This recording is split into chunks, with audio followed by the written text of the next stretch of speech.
नागपूर शहरात 3 कुटुंबीय सहल साजरी करण्यासाठी मटकाझरी परिसरात पोहोचले असता परिसरातील तलावाच्या काठावर वसलेल्या पळसाच्या झाडाखाली हे कुटुंब दरी टाकून आराम करीत होते। दरम्यान 4 जण अंघोळीसाठी तलावात गेले।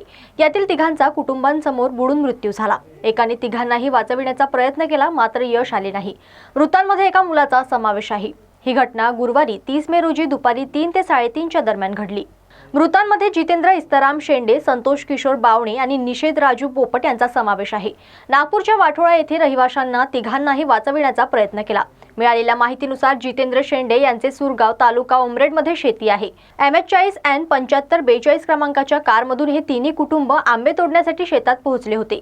यामध्ये जितेंद्र, त्यांची पत्नी ज्योत्स्ना, संतोष, त्याची मावशी मंगला, राजेश पोपट, त्यांचा मुलगा निषेध आणि मुलगी देवांशी आणि मनीष यांचा समावेश आहे।